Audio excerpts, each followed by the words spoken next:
Graças a Deus, queridos irmãos, sejam todos muito bem-vindos ao canal da TV Promessa RS. Estamos iniciando mais uma Escola Bíblica, Escola Bíblica do Sul. Todas as quintas-feiras, aqui às 19h30, você tem esse encontro marcado com a gente. É o nosso encontro semanal. Estamos juntos, iniciamos desde quinta-feira passada a nossa jornada pelo livro do profeta Isaías. O tema da lição desse trimestre é o seguinte: assim diz o Senhor, mensagens de alerta e esperança no livro do profeta Isaías. E hoje o Senhor tem mais uma porção desse evangelho para compartilhar com a gente, alimentar a nossa alma. Por gentileza, compartilhe o nosso link. Coloque o link que você recebeu em todos os grupos do seu WhatsApp, tá bom? Coloca no seu Instagram, coloca lá no Facebook. Vamos pulverizar todo o Rio Grande do Sul com este link da nossa Escola Bíblica dessa semana, pode ser? A gente conta contigo. Olha, não se esqueça também, deixa o like, porque isso faz com que você vai potencializando o nosso canal. A TV Promessa RS, ela vai sendo relevante à medida em que você compartilha o link, na medida em que você deixa o seu joinha, deixa o seu like e também na medida em que você se inscreve aqui no nosso canal. Se inscreva, por gentileza. Se você não é inscrito ainda, se inscreva agora, tá bom? No nosso canal TV Promessa RS. Vamos juntos? Fique com a gente.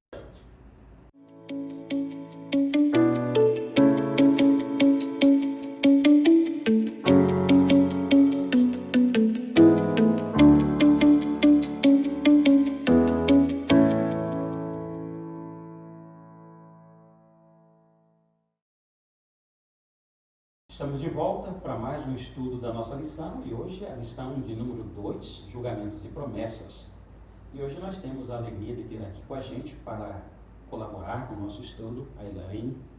Elaine, ela frequenta Gravataí, aqui na 65. Seja muito bem-vinda. Obrigada, pastor. Bom ter você aqui com a gente, obrigado por sua colaboração. A ministração aqui da nossa Escola Bíblica do Sul. Não, a nossa Escola Bíblica que... Obrigado, Elaine, por ter aí tirado um pouquinho do seu tempo e compartilhar aquilo que o Senhor tem colocado em seu coração, em sua vida, né? Para os nossos irmãos, tanto aqui do Rio Grande do Sul, né? Mas para todos os lugares onde a TV Promessa RS está alcançando, né? Então, por gentileza, fique à vontade para dar a sua saudação. Amém. Obrigada, né, ao pastor, que privilegiou o momento, né, de falarmos da palavra do Senhor, de fazermos, né, algumas considerações a respeito deste livro tão precioso, né, que chega até nós e que nos traz grandes lições, né, lições para o momento, lições para o futuro, esperança, de promessas. Então é um livro agraciado por Deus, né, e temos o privilégio aí de poder falar sobre este livro, né. Espero estarmos a contento aí de todos, né. Deus é muito bom. Então é importante nessa sua fala, né? Porque de fato, assim, né? A gente, quando vê, principalmente o profeta Isaías, né? A gente tenta entender um pouquinho o que está lá, né, Elaine? Aplicar para a gente aqui e também para o futuro, como você disse, né? Aí a Bíblia, né? Na sua graça, na sua misericórdia, né? Os princípios que regeram o profeta Isaías, tentar entender e tentar aplicar hoje. A gente vai ter um tempinho, né? Para isso, ainda hoje na aplicação da nossa lição, mas que isso reflete certamente na eternidade, né? Exatamente. Que bênção, né? Muito bem, nós vimos na semana passada, nós iniciamos essa nossa jornada aqui, Elaine, e tivemos aqui com a gente o pastor Marcos, aqui também da 65, e nós iniciamos, né, todo esse percurso que nós teremos aqui na nossa Escola Bíblica do Sul, falando sobre essa nossa lição, assim diz o Senhor, mensagens de alerta e de esperança no livro do profeta Isaías. Nós começamos lá na lição número 1, profeta, vimos um pouquinho sobre a vida de Elias, grau de parentesco, a formação dele, a mensagem dele, né? E a dureza do coração também de um povo, de uma nação inteira. Antipertence, mas o povo continuava com o coração duro, né? Exatamente. E nessa sequência, julgamentos e promessas, né? Quiser dar uma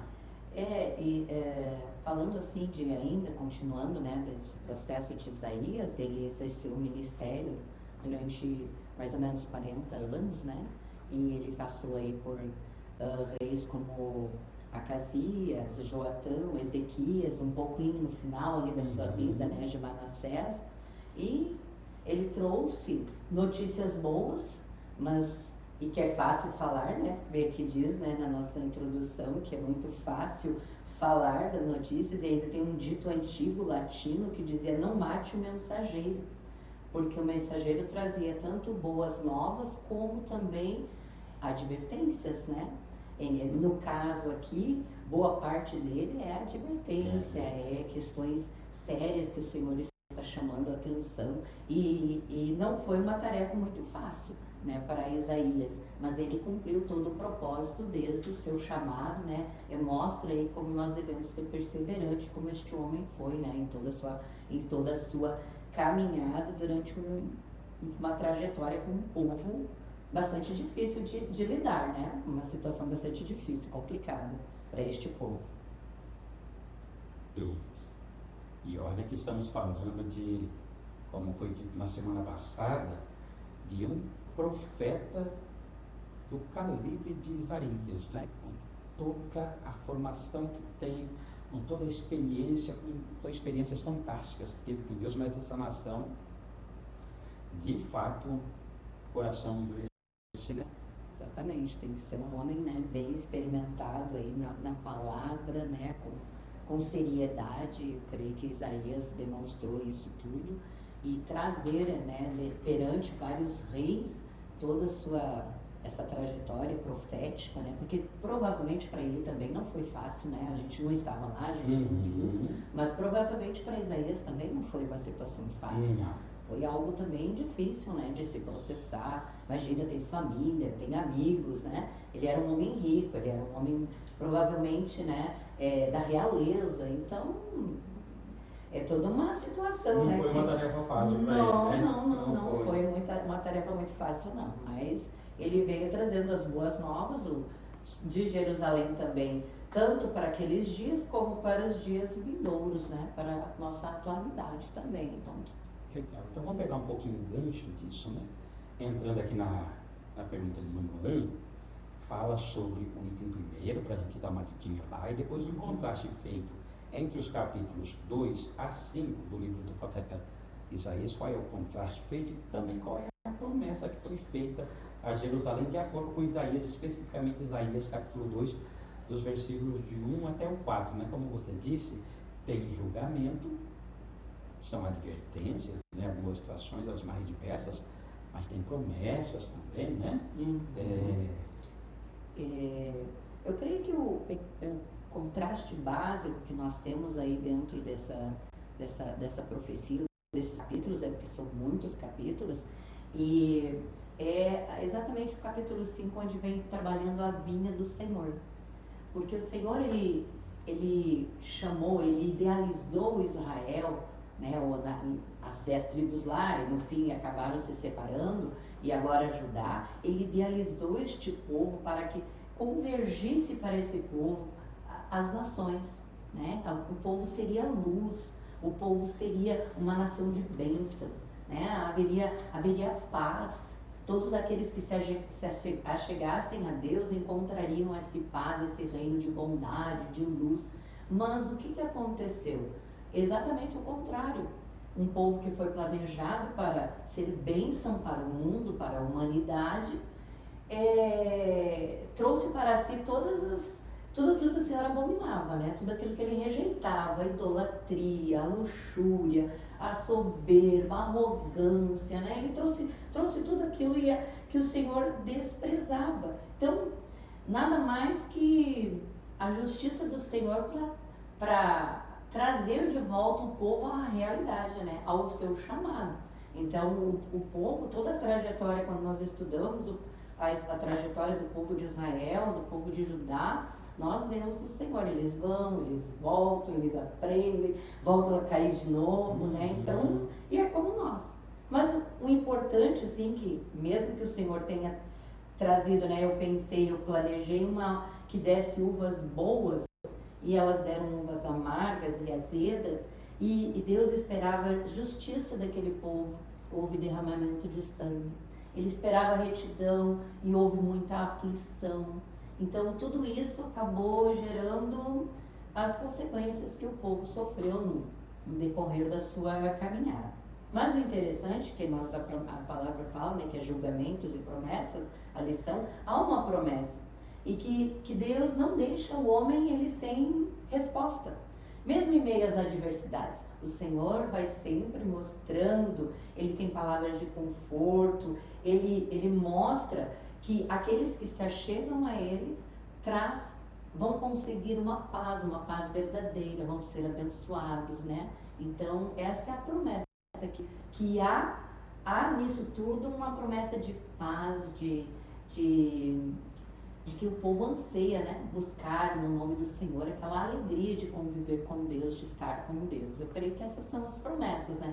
Umas se cumpriram naqueles momentos e outras mais adiante, né? Mais adiante, mas eu creio que seja isso. Interessante, né? Eu fico pensando quando você diz assim, que Deus idealizou essa nação para ser luz, né? E de fato, né? É interessante. Quando a gente pensa, o povo sai do Egito, 40 anos no deserto. Aí Deus fala assim, olha, eu vou te dar Canaã. Mas Canaã, ela não está vazia, ela está habitada. Sim. Né? Ela não está como uma terra deserta, dizendo assim, olha, alguém vem habitar em mim. Tem, aqui todos os povos estão lá. Né?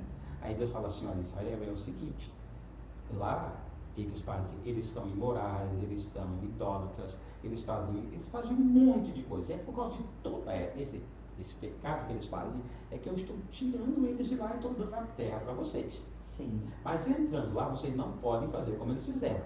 Vocês precisam ser essa luz que você falou, né? Serão luz para as nações. É isso que nós queremos, e a gente vê que eles não conseguiram, né?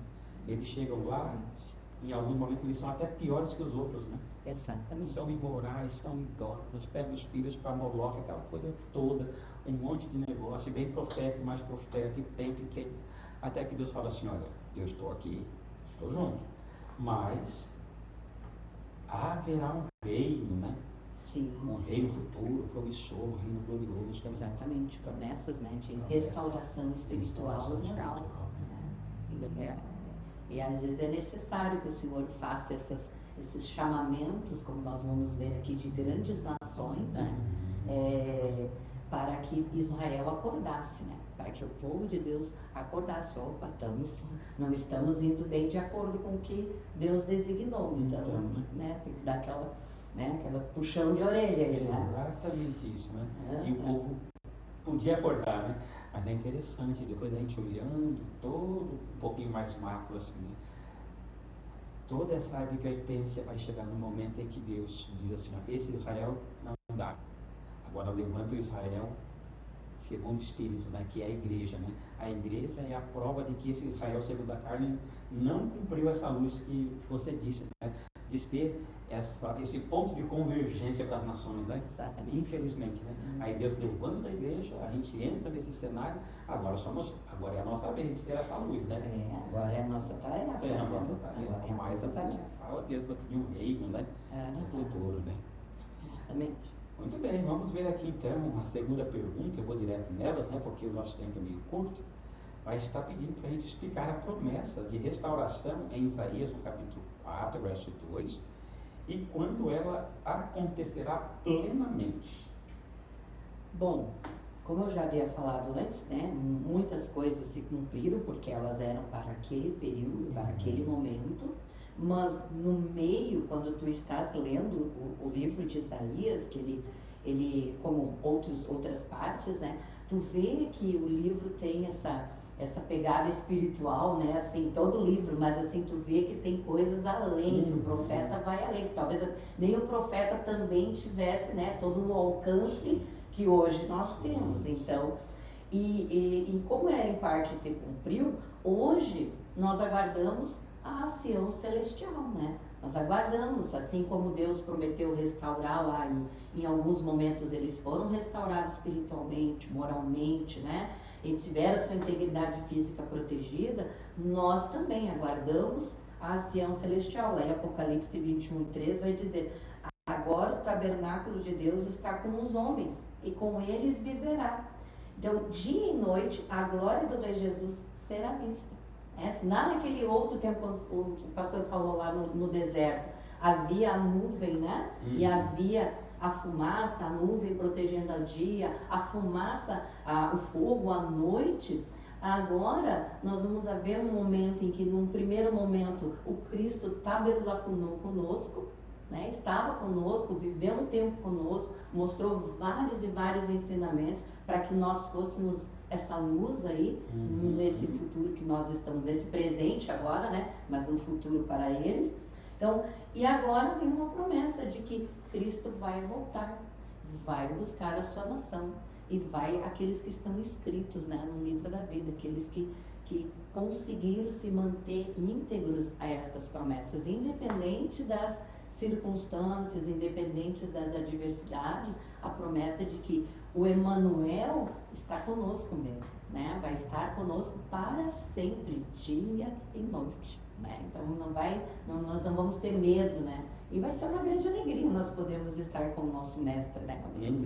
Então, só por este momento, né? Aguardando este momento, né? E eu penso assim, no meio de toda essa imoralidade que Isaías está enfrentando, essa corrupção, essa frieza que tem, né? Falar sobre uma promessa de um novo rei, de um novo reino, de uma restauração moral e espiritual na sua plenitude, uma nova cidade, uma nova Jerusalém. Olha, é um negócio fantástico, porque claro que a gente sabe que a nação está à deriva, né? Mas de uma forma ou outra, a mensagem ela acaba encontrando um coração sincero, um coração temente. E dentro de todo um caos, você saber que tem uma promessa, né? Em que um tempo tudo será restaurado e bálsamo. Exatamente. É o que nos mantém ali, né? É o que nos mantém firmes. E quando nós às vezes temos as nossas dificuldades, nós olhamos para estas promessas e nós vemos que o Senhor está conosco, que Ele é a nossa, né, o nosso refúgio, a nossa fortaleza, a nossa âncora, né? Então, nos dá grandes esperanças, né? Que o povo também, eu creio que muitos naquele período também tinham esse mesmo sentimento. Outros, né, uma grande maioria, a gente sabe que todo o contexto histórico do que aconteceu, mas o Senhor sempre esteve ali, mesmo nos seus momentos julgando, mas Ele também esteve mostrando as promessas da sua boa vontade, da sua graça, né, maravilhosa sobre todos nós. Creio que seja assim. Eu vou pegar um pouquinho o gancho, né, quando falou do contexto histórico dessa promessa, de fato ela está além deste momento, né? E nem nós ainda estamos desfrutando plenamente dela, porque ela vai ser no futuro, né? Sim. Então, a profecia fala algo do futuro, mas fala que no presente, nesse contexto histórico, como ela não alcança o coração da grande maioria, tem um julgamento para ela, né? Fala sobre o dia do Senhor, né? O dia do acerto de contas, né? Que esse dia do Senhor, que ela viria para Jerusalém e Judá, para toda a humanidade. Qual o principal pecado mencionado pelo profeta nesse texto? Aqui na pergunta de número 3, né? Como que esse julgamento, ele ajuda a gente a entender um pouquinho sobre o julgamento que vem sobre Jerusalém, sobre Judá, sobre toda a humanidade, no dia do Senhor, né? Qual é o principal pecado mencionado aqui pelo profeta, que era de lá, mas é de sempre também, né? É aquilo que nós estávamos falando antes, né? O juízo, ele vai vir porque a nação, ela foi levantada para ser luz, para trazer, né, conhecimento do amor do nosso Deus para todas as nações. Mas, como o mesmo pastor falou, né, muitos se tornaram iguais ou piores aquelas nações que o Senhor advertiu lá antes da entrada de Canaã, né? Muitos se tornaram até pior, né? Eles foram exemplos que denegriram a imagem do nosso Deus, né? Foram muitos, e hoje acontecem também, né? Nós também somos chamados para ser luz, para ser promessas, e muitas vezes nós vemos no meio, né, cristão, coisas que nos surpreendem, né? Que nos deixam, opa, isso não está de acordo com com a palavra de Deus, isso está trazendo, né, problemas até para aqueles que serão cooptados pelo Senhor, né, buscados pelo Senhor. Então, e eu creio também que a lição vai ensinar que, assim como Jerusalém tinha conhecimento, haverá mais rigor nesse julgamento para Jerusalém do que para Sodoma e Gomorra, assim como para nós. Haverá mais julgamento porque nós temos conhecimento de uma boa parte do que aquele que, né, não conhece totalmente as Escrituras, tem uma pequena alusão do que é as Escrituras. Então, elas vão servir, elas vieram porque o Senhor mandou profetas, o Senhor enviou mensageiros, o Senhor enviou intérpretes, o Senhor enviou o próprio Filho, a luz veio ao mundo, como João diz, né? E as pessoas rejeitaram. E dentro disso, o pecado principal que nós vemos aí é a arrogância, a soberba, não admitir que o Senhor tem domínio de todas as coisas, que o Senhor é poderosíssimo, e que eles estavam confiando nos seus próprios pensamentos, nas suas próprias atitudes, né? Confiando nas nações amigas, né? Entre aspas, né? Então isso é o que nós vamos ver aí, né? A arrogância, a prepotência destes amados irmãos do passado, né? Do povo antigo. Então eu creio que eles têm também, né? Vai ser um momento difícil, né? Esse julgamento, tanto para nós no futuro, e tanto, né? Eles lá, né? Eu não sei como eles estiveram lá, né? Mas e como será o nosso, né? Anda mais à frente. Então, é de se pensar. É de se pensar. É de se pensar, porque quando a gente pensa, por exemplo, nos reinos, né? Seja o reino do norte ou Israel, o reino do sul ou Judá, a gente vai pensar em todos os profetas. Estamos falando de Isaías, né? Mas aqui o ministério dos profetas estiveram aqui, né? A não ser Ezequiel, Daniel, que estiveram em Babilônia, mas os profetas estiveram aqui, né? Sim. Profeta após profeta, profeta após profeta. E chega uma hora que Jesus olha e diz assim: Jerusalém, Jerusalém, que mata os profetas. Né? Uma arrogância, né? Uma arrogância, uma altivez, né? Confiança em si mesmo, né? Exatamente, e o Senhor abate o humilde, né? A palavra dele diz que ele abate, que o arrogante Deus abate. Exatamente, então não tem outra opção, né? Não tem outra opção, é sério, o julgamento virá, né? Assim como vem as promessas boas, mas o Senhor é muito justo, então ele vai julgar os povos e as nações, independente em que estágio estiverem. Todos seremos passados pela peneira de Deus, né? Não tem como escapar disso. Né? Não, então é interessante, né, que aqui essa promessa fala de um reino onde haverá uma restauração moral, haverá uma restauração espiritual, que esse é o reino de Cristo, o reino do Messias, né? Fala que na vida dele, que é o dia do Senhor, aí acontece isso, né? Aqueles que confiaram as pessoas que confiaram nelas mesmas, elas serão abatidas, né? Orgulho, né? Exatamente. Orgulho. Tudo bem, então vamos aqui caminhar um pouquinho aqui para a pergunta número 4. Explique o julgamento do Senhor descrito sobre os líderes da nação, no capítulo 3, e como o juízo é descrito no capítulo 5 do livro do profeta Isaías. Como que esse julgamento aqui é descrito? A liderança como toda liderança, né, ela exerce um poder, né, sobre as populações, inclusive nas famílias, né, a necessidade, o povo naturalmente concorre para ter, né, uma liderança, parece que fica perdido se não tem, né, alguém que aprume, alguém que ajude. E os líderes nesse período, porque o contexto histórico de Judá e Jerusalém, que aqui está mais específico para Jerusalém, porque Israel é uma outra realidade, né, as outras 10 tribos, então é um contexto de efervescência. Houve, né, Salomão e Davi teve aquele, né, impulso da nação, depois dá-se uma estabilizada, e esse é um momento também de crescimento, é um momento de acontecimentos culturais, a nação ela está crescente. Então, o que acontece? Há uma opulência nessa nação. E essa opulência leva o povo a esse orgulho exacerbado, a confiança no dinheiro, a confiança nas armas, a confiança de que tem alimentos sobrando, uma confiança, né? Essa liderança, ela está corrupta. Essa liderança, houve também nesse meio tempo aí até uma inversão de valores, porque tem um momento na palavra ali que o Senhor vai chamar a atenção até das mulheres, né? Por ser uma sociedade patriarcalista, e onde o patriarca tem uma influência, né, grande, hoje nós temos outras convenções de família um pouco diferenciadas, não deixar de existir o patriarcalismo, mas existem outras configurações de famílias.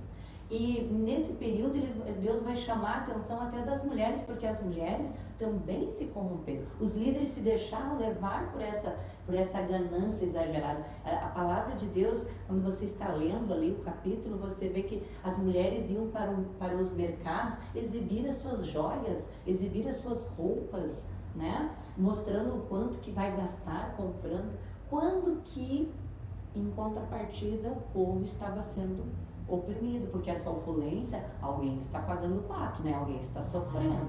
Então, havia uma opressão do órfão, da viúva, né? do menosprezado, e ninguém estava se importando com isso. Tudo aquilo que o Senhor tinha ensinado lá no deserto está sendo deixado de lado, né? Que era nos tempos de Jesus também era assim. O próprio Senhor Jesus vai chamar a atenção, né?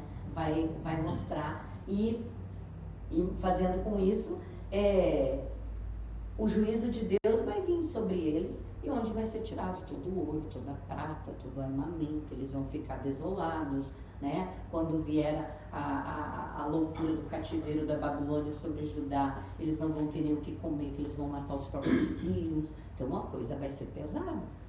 sobre este povo, mas neste momento eles estão nem se importando, porque acho que não vai chegar o juízo, né? Como nos dias de hoje, nós estamos tão preocupados com o nosso dia a dia que não estamos nem ligando para a volta de Jesus, né? Estamos preocupados com os afazeres, com as tecnologias, com tudo mais, e estamos esquecendo que não tardará, né?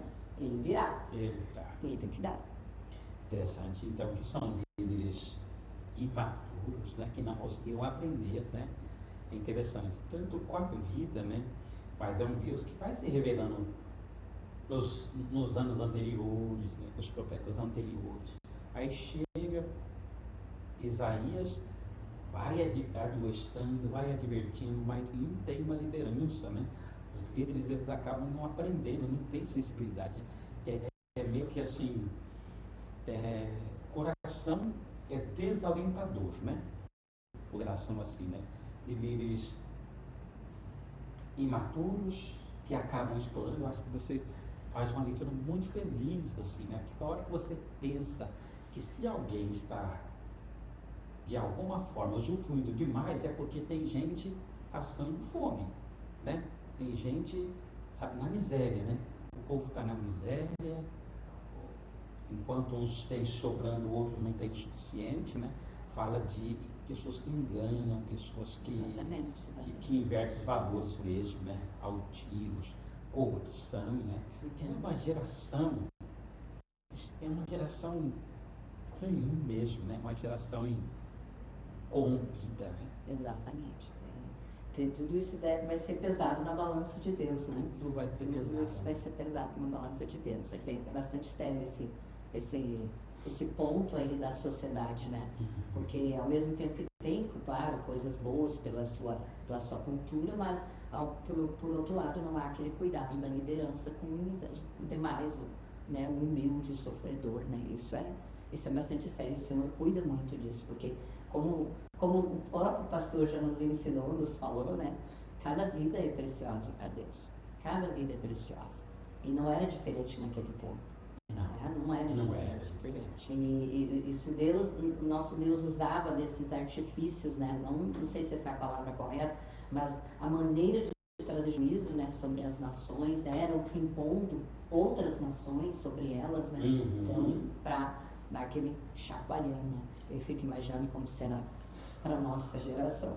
Isso. A nossa geração. É interessante isso, né? Porque assim, se nós temos o dia do Senhor, em que haverá um juízo para cada um, aí é interessante essa questão, né, do juízo da nação, né?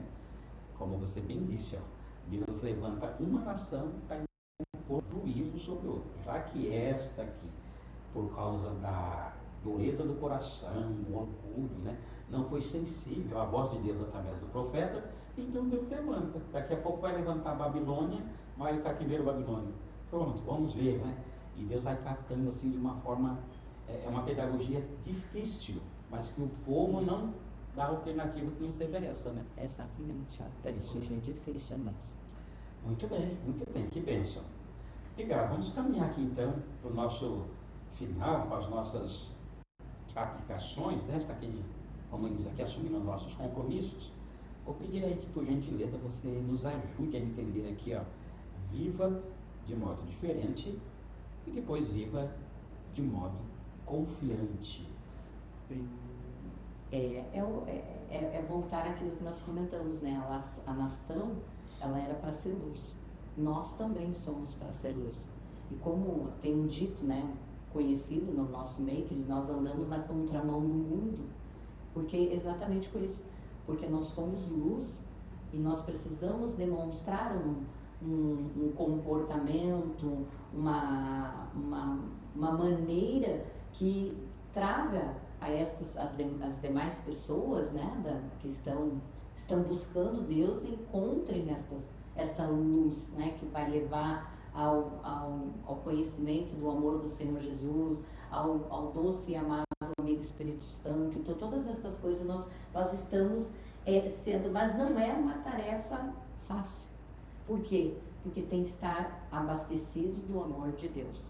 Eu tenho que estar conectado, hoje está nessa palavra, eu tenho que estar conectado com Cristo.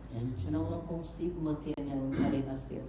Ela vai apagando o mundo, vai mexendo comigo e ela vai apagando, que é o que aconteceu com os povos. Enquanto eles tinham, né, homens lá com reis bons, né, que faziam o que o Senhor diz, né, a gente lê lá, fazia o que era reto diante do Senhor, né? Que lindo, né? O Senhor se alegrava porque ele fazia. Agora vem aqueles reis que não faziam o que era reto diante do Senhor. Então a sua luz apagou e trouxe problemas com sequência, né? Então, e com isso, quanto mais nós somos, né, luz, nós também temos que viver com confiança em Deus. E aqui diz uma coisa importante que eu achei interessante, que diz assim, ó, desejar viver sem Deus. Eu creio que hoje está muito comum. Está a coisa mais comum, principalmente depois da pandemia. Não preciso mais ir na igreja, eu vejo Deus da minha própria maneira, eu consigo administrar a minha religiosidade, né? Eu isso, eu aquilo outro, né? Então, e o Senhor Jesus não está tendo espaço. Porque é exatamente o que lá nas cartas, acho que é Paulinas, vão dizer, né, que Cristo cresça e eu diminua. E é exatamente o contrário, que está eu cresça e Cristo está diminuindo, né? Está ficando cada vez mais normal este estar comum sem Deus.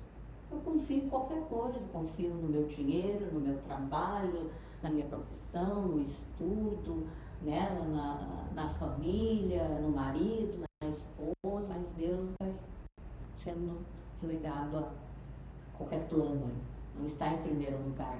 Então, essas são considerações sérias que nós devemos ter que estar ligado o tempo todo com o Senhor e colocar Ele em primeiro lugar, confiando que Ele vai nos abastecer, nos ajudar a estar firmes para caminhar até os últimos momentos, né? Até o julgamento final. Então tem que estar junto com o Senhor, né? Junto com Ele. Voltando aqui um pouquinho sobre esse modo diferente, claro que quando a gente pensa, pelo menos eu, assim, quando eu penso no profeta Isaías e penso na nação, penso em Jerusalém, a capital, Judá, que é o império, eu fico pensando em uma nação corrupta. O rei não ajuda. Toda a nação cada vez na sua imoralidade, enganando e sendo enganados, as inversões de valores, como você disse, corações altivos, corrupção. E eu acho interessante a sua fala, porque assim, geralmente a gente é quase que forçado, assim, condicionado a ver como uma nação, e de fato é, né? A advertência está sendo para ela, né? Mas aqui na aplicação é justamente isso, né? Porque tanto lá quanto hoje, a gente deve viver de modo diferente, porque assim, o tempo mudou, mas os pecados são os mesmos, né? A gente vive um mundo cercado de incredulidade, de frieza. Quando você disse, por exemplo, que a pessoa está tentando até viver sem Cristo, né? Eu fico pensando, né? E por se multiplicar a iniquidade, né? O amor se distante. É verdade. Entende? Substituímos Deus por qualquer coisa. Por qualquer coisa. Qualquer coisa. Não tem esse apego mais. Eu acho que até nos nossos dias hoje, pelas sequências da história, claro que tem homens incrédulos, mulheres, né? Mas eu creio que hoje este amor realmente está. Porque falar do amor de Cristo hoje já virou piada, às vezes no meio, né, da família, em alguns lugares, né, vira chacota o nome de Deus. Então está bem mais complicado, que pelo menos naquele tempo Deus falava, talvez, eu creio, né, estou pensando, havia um determinado temor, até pelas histórias que o povo, né, havia passado com Deus, né, as experiências com Deus. E hoje, que experiências nós estamos tendo com o nosso Deus para que a gente fique amigo? Se eu não tenho, estou rejeitando, não me resta muita coisa. Então, quem sabe fica essa aplicação, né? Como Isaías estava dizendo para aquela nação que se distanciou tanto de Deus, deixou de ser aquela luz, né? Que você bem mencionou aqui, né? Que ela foi escolhida para ser luz, mas que não cumpriu com essa tarefa, muito pelo contrário, acabou sendo trevas, tanto contra outras nações, mas que lá dentro, o que fosse fiel, que ele não deveria viver como os demais viviam, que ele tivesse uma postura diferente, que fosse um cidadão diferente, que vivesse de acordo com a aliança. E esse é o nosso desafio, né? Esse nosso mundo é diferente. Não nos esqueçamos daquilo que o Senhor quer que façamos, né? Que vivamos piedosamente. É um desafio, né? É um desafio, é verdade. Com confiança em Deus. É verdade. Continuar. Elaine, obrigado, que Deus abençoe. Eu que agradeço. Muitíssimo obrigado mesmo, de coração, mas que a gente brincou verdades eternas, né? Nossos corações foram alimentados hoje aqui. Deus usou sua vida. Amém. Muitíssimo obrigado. Amém. Vou pedir por gentileza que os irmãos inclinem suas cabeças juntamente com a gente. Vou pedir para Elaine fazer uma oração, por gentileza, nos despedindo dessa escola. Tá bom, oremos então. Senhor Deus glorioso, gracioso e maravilhoso. Ó Pai, nós não podemos expressar, Senhor, com palavras o privilégio, Senhor, de que Tu nos dá por termos, Senhor, o Teu Espírito nos auxiliando na nossa caminhada diuturnamente. Obrigada, meu Senhor, pela vida. Obrigada, meu Senhor, por este momento onde exploramos a Tua Palavra, onde estes ensinamentos serão, Senhor, poderão chegar a lugares que nós talvez nunca iríamos, Senhor, mas esta tecnologia nós temos aproveitado para levar o Teu Evangelho, levar as Tuas promessas de amor, de conforto, de salvação, de libertação. Obrigada, meu Deus, por este momento. Que este trabalho continue sendo, Senhor, feito pelas pessoas que Tu tens chamado, Tu tens buscado, e muitas vidas, Senhor, possam adentrar no reino, no Teu reino. Muito obrigada, Pai, por este momento, e Te agradecemos por tudo, em nome do Senhor Jesus. Amém. Amém. Elaine, obrigado. Obrigado, meus irmãos. Obrigado, irmãs.